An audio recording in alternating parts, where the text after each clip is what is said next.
Fala, meu povo! Beleza? Seguinte, continuando aqui nossos conteúdos de termodinâmica, vou passar para vocês aqui só uma explicaçãozinha do que acontece quando a gente vai analisar o trabalho de um ciclo. Aí você vai perguntar assim, professor, mas ciclo do quê? Não estou entendendo.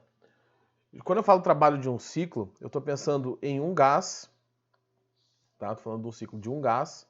Então, deixa eu só me ajeitar aqui. Aí. Estou falando de um ciclo de um gás, tá? E por que é um ciclo? Porque o gás ele tem a mesma pressão, o mesmo volume, a mesma temperatura do início. Ou seja, você tem transformações em que retornam ao estado inicial. Então, o gás aqui retorna ao estado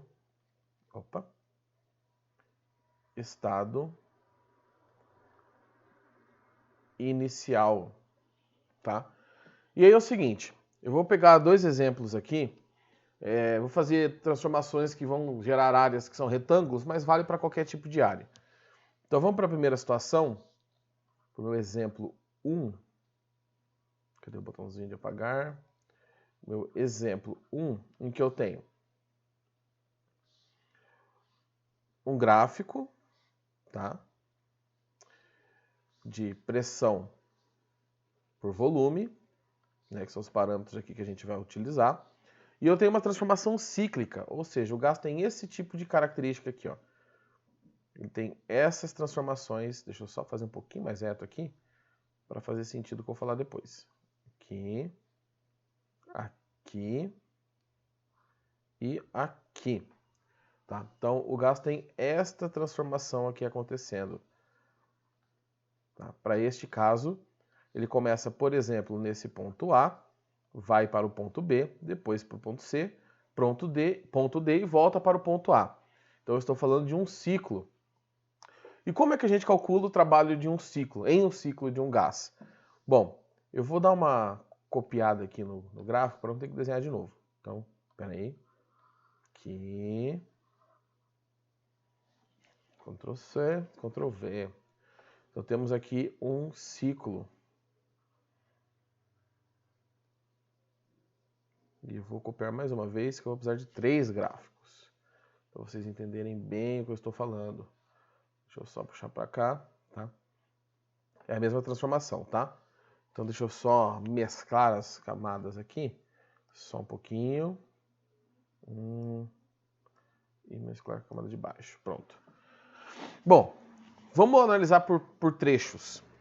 Eu já tenho certeza, olhando este gráfico aqui, estes gráficos, tá? Mas nesse caso aqui é um só, que eu repeti 3 vezes, que a transformação de B para C e a transformação de D para A tem um trabalho igual a 0. Ou seja, o gás não realiza nem sofre trabalho nesse intervalo. Professor, como que você sabe isso? Porque a variação de volume é 0. Aqui nesta transformação não tem uma variação de volume, o volume em B é o mesmo volume que em C, tá? Aqui embaixo. E de D para A o volume também não está mudando. Então nesses trechos verticais do meu gráfico eu não tenho variação de volume, logo eu não tenho trabalho. Me sobram 2 trechos para serem analisados, o trecho AB e o trecho... eu fiz erradinho, eu fiz errado aqui, gente, deixa eu só arrumar aqui, ó. Aqui está o invertido, eita, se eu tivesse visto antes. Aqui é o contrário, tá? Isso não faz sentido o que eu estou falando. Tá? O gás tem uma sequência de transformações. Aqui. Beleza. Então, eu tenho uma sequência de transformações aqui. Agora sim. E eu tenho que analisar AB e CD. Vamos começar analisando AB. Analisando AB, a gente sabe que o trabalho é sempre a área do gráfico. Então, eu tenho aqui uma área de A para B que representa o trabalho nesse trecho. Esta área aqui. Deixa eu só pintar essa área. Puf, bom. Então, aqui eu tenho o trabalho de A para B. Professor, mas até o eixo X? Sim. A gente sempre calcula a área da linha do gráfico até o eixo X. Quando eu vou para o gráfico e analisar o trabalho de C para D, eu tenho uma outra área, tá? Deixa eu pegar uma outra cor aqui, vou pegar uma verde, e que eu faço transformação de C para D, que eu tenho uma outra área, que será meu trabalho de C para D. Então, aqui eu tenho o trabalho de C para D. Coisas importantes. Deixa eu ver se eu inverter as camadas aqui, fica mais fácil para vocês enxergarem. Acho que assim fica melhor. Então, eu tenho essas transformações acontecendo, tá? De A para B e de C para D. Percebam que de A para B eu tenho uma expansão. Então, este trabalho rosa é um trabalho positivo. De C para D, eu tenho uma compressão, o volume diminui.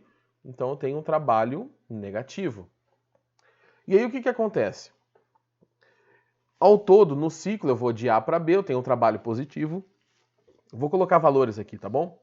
Vou inventar valores. Por exemplo, 500 joules. E de C para D, vou colocar um valor aleatório de menos 150 joules, porque é uma compressão. Então, menos 150 joules. O que aconteceu no ciclo? Considerando toda a viagem. Lembrando que de B para C e de D para A não há trabalho. Então, esses trechos laterais a gente desconsidera. O gás, ele realizou um trabalho de 500 joules e aí ele recebeu um trabalho de 150 joules. Então, no final das contas, se você somar o trabalho, porque o trabalho é uma grandeza escalar, então se você somar o trabalho de A para B, mais o trabalho de B para C, mais o trabalho de C para D e mais o trabalho de D para A, eu tenho o trabalho total que esse gás realizou ou sofreu aqui, né? Depende de qual vai ser o meu resultado final, vamos dizer assim. Então aqui eu tenho o trabalho total. Lembrando que esses trabalhos valem zero, o que eu fiz em branco, que são as transformações isovolumétricas. Então eu tenho o valor de 500 joules mais menos 150, que é o trabalho total. Então, o meu trabalho total, aqui, se você calcular, ele vai dar mais, 350 joules, que é 500 menos 150. Só tá, professor? Eu entendi. Mas e daí? E daí que naquele terceiro gráfico, tá? O que representa esses 350 joules? Este 350 joules representa esta área. A área interna do ciclo, do gráfico que representa o ciclo. Então, se eu quiser calcular o trabalho total, eu só preciso calcular a área interna. Área interna. E aqui eu peguei um retângulo para ficar mais fácil de desenhar, mas pode ser uma circunferência, um círculo. E esse calcular é a circunferência, πr quadrado. Tá? O importante, para vocês entenderem, tá vendo que a transformação que está em cima acaba tendo, no caso, a transformação ali de A para B, que é a área rosa, acaba sempre sendo maior que a área de baixo, da transformação da parte de baixo. Então, quem vai determinar o sinal do trabalho é a transformação que está em cima. Se é uma expansão, igual esse caso, eu tenho um trabalho total no final positivo, porque o trabalho em cima foi maior que o trabalho embaixo. E se acontecer o inverso, se em cima tiver uma compressão e embaixo uma expansão, eu tenho um trabalho total negativo. Tá? Se aqui, por exemplo, tivesse invertido, vou fazer, mas vou apagar. Se aqui tivesse invertido, claro que eu teria que inverter a parte lateral aqui também, tá? Mas não vou inverter não. Se aqui tivesse invertido, o trabalho total seria negativo, porque em cima eu tenho uma compressão. Quem determina, quem ganha aqui no sinal, quem tem mais influência é a transformação que é representada acima. Então deixa eu apagar aqui para não confundir vocês. E aí tem um exemplo certinho, mais fácil de lembrar, que é essa transformação que eu fiz aqui, em vez de você olhar só o par de cima, você olha como um todo. Se a transformação, se o ciclo está no sentido horário, se a transformação tem sentido horário, o trabalho é positivo. Então você calcula a área interna, aquela parte verde, e coloca um sinal positivo.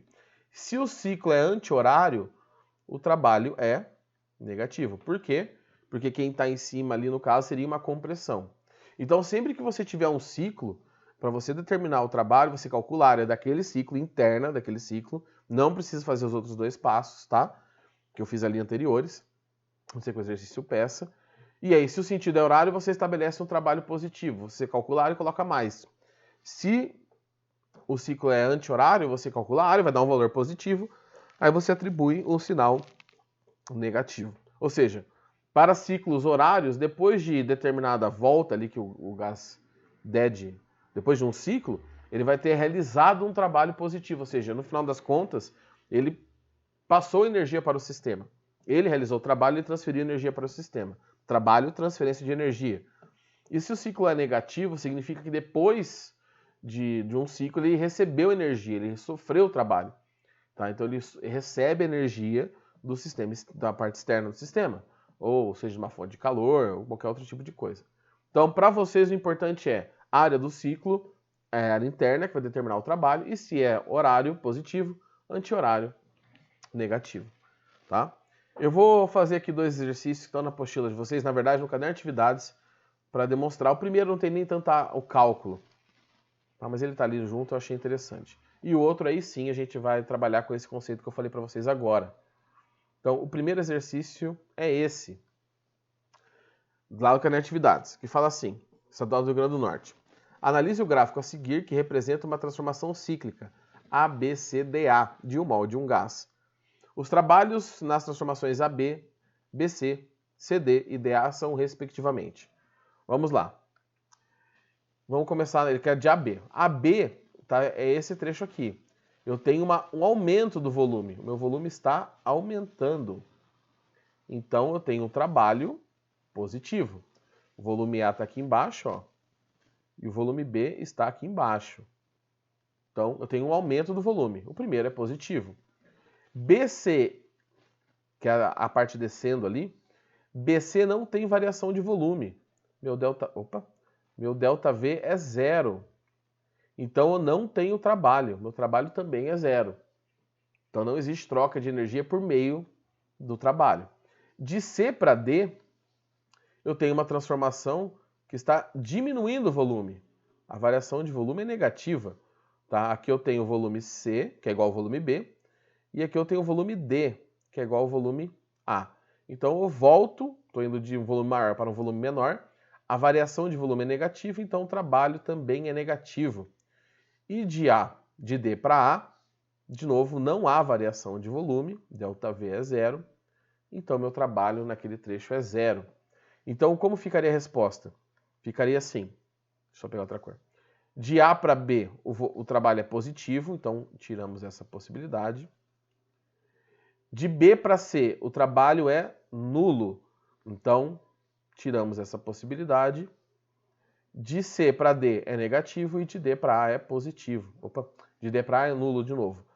Quem faz o maior trabalho é sempre quem está por cima. Então, se você tivesse que calcular essa área interna aqui, que ele não pediu para calcular, dessa figura geométrica, o trabalho total seria positivo, porque o ciclo é horário. O trabalho que está em cima, por cima ali, é uma expansão. Então, um trabalho positivo. Beleza? Vamos para o próximo e já último, que é esse exercício aqui. Tá tudo cortado errado, hein? Tá? Ele é interessante, primeiro que ele dá o UEL, né? Uma faculdade que muitos de vocês vão tentar ano que vem. E depois ele trabalha com a ideia dos gases também, das transformações que a gente viu lá atrás. Analise o gráfico a seguir que representa a transformação cíclica ABCDA de um mol de um gás. Calcule o trabalho. Bom, a primeira coisa que você faz é olhar as unidades. Então você vem aqui, ó, nessa unidade metro cúbico, beleza. E aqui Newton por metro quadrado, ou Pascal, beleza. Não tem 10 elevado a nada, tá tudo pronto. Para calcular o trabalho, eu preciso apenas calcular a área do ciclo. Então eu preciso calcular essa área aqui. Então o trabalho é igual à área. Numericamente igual à área. Ali eu tenho um retângulo. Então base vezes a altura. A base é de 2 para 6, eu tenho 4. A altura, aqui, é de 5 para 15, eu tenho 10. Então, o trabalho é de 40 joules. essa é a alternativa A. Professor, é positivo? É positivo porque o ciclo é horário. Ó, o ciclo aqui está no sentido horário. Espera que buzinar aqui na frente. Mas não é aqui. Beleza? B. Calcule o maior e o menor valor de temperatura absoluta para o gás. Então, como que eu vou descobrir os pontos de maior e menor temperatura? Essa é a alternativa B. Bom, PV, o povotó, PVT, né? Aqui eu fiz ao contrário, mas tudo bem. Vamos considerar que a situação inicial é uma constante. Então, olha para cá. Eu tenho uma constante, um valor aqui que eu posso chamar de alfa, qualquer coisa assim. E do lado esquerdo eu tenho uma razão. Eu terei a maior temperatura onde o produto PV, onde a multiplicação de PV será maior. Tá? Então, onde PV, a multiplicação da pressão pelo volume é maior, eu tenho maior temperatura. E onde é menor, eu tenho menor temperatura. Em que ponto a pressão vezes o volume dá um valor maior? Aqui, ó. Eu tenho o PV igual a 15 vezes 6. Então, isso dá vezes 2 é 30, é 90, né? 90. PV dá 90. Então, aqui vai ter minha temperatura máxima. Olha nos outros pontos aqui. Aqui embaixo, eu tenho, aqui no ponto B, eu tenho 15 vezes 2, que dá 30. Lá no ponto D, eu tenho um PV aqui, que é 5 vezes 6, que dá 30. E no ponto A, eu vou até mudar de cor aqui. No ponto A, eu tenho um PV, que é 5 vezes 2, que é 10. Então, a maior temperatura é no ponto C. Isso é uma informação importante. A maior temperatura é no ponto C e a menor temperatura é no ponto A. E ele quer que eu calcule essas temperaturas. Então, vamos lá. Vamos começar com a maior temperatura. Deixa eu ver se vocês conseguem enxergar essa cor. Acho que sim. Então, PV, nRT. Professor, por que você está usando para voltar para o PVT? Não estou usando porque eu estou analisando um ponto só, não estou analisando uma transformação. Então, num ponto a gente usa PV-NRT. Para transformações, comparando pontos, a gente usa o Povotó PVT. A pressão no ponto A, ou desculpa, no ponto C, tá? Que eu estou falando no ponto C. A pressão no ponto C é 15, o volume no ponto C é 6. Aqui eu já sei que vale 90, né? Deixa eu ver se não está cortando. O número de mols, ele fala no estado que é 1, aqui é 8, e a temperatura no ponto C. Então, vou dar uma puxadinha para o lado aqui. Então, eu tenho que 90, passo 8 dividindo, é igual a temperatura no ponto C. Temperatura no ponto C. Aqui vai dar quebrado, tá? E vai dar um valor pequeno, porque a resposta é em Kelvin. Então, 90 dividido por 8 dá 11,25. Então, 11,25 Kelvin, não é grau, é Kelvin só. Essa é a temperatura máxima que esse gás atinge no ciclo. E a temperatura mínima, eu farei a mesma coisa. Só que agora eu vou analisar o ponto A. Então, eu vou fazer PV, nRT para o ponto A. A pressão no ponto A é 5, o volume é 2, o número de mols é 1, R vale 8 e a temperatura no ponto A eu quero. Então aqui dá 10 dividido por 8, que é a temperatura no ponto A. 10 dividido por 8 dá 1,25 Kelvin, que é muito pouco. Mas o exercício aqui não fala que é uma coisa real que está acontecendo. Professor, eu não confio no que você falou. Bom, azar seu. Mas se você não confia, calcula para os outros pontos, vê o que acontece. Tá? Vê o que acontece com as temperaturas nos outros pontos. Mas aqui eu calculei o trabalho do ciclo, que é aquela área interna. Quando a gente está falando de trabalho, a gente está falando de energia, então a gente está associando a primeira lei da termodinâmica. E na alternativa B, ele quer que você calcule ali as temperaturas máximas e mínimas. Isso é uma específica de vestibular. Eu falo isso para vocês, não é de hoje, né? Desde o primeiro ano, e falarei no terceiro ano também. Quando a específica é aberta, ela é mais tranquila em geral. Quando a questão é fechada na segunda fase, é um pouco mais capciosa. Normalmente, quando é aberta, ele pergunta coisas assim mais simples, olha as contas. O mais difícil é dividir ali. 80 por 90 por 8 ou 10 por 8, mas sendo específico ali 4 questões para você fazer, então tá, no caso da UEL, então tá tranquilão. A está feita e a B está feita. Certo? Então, espero que tenha ajudado aí. Qualquer coisa, vocês sabem, é só me procurar para tirar as dúvidas. Beleza? Então, até quinta-feira e falou!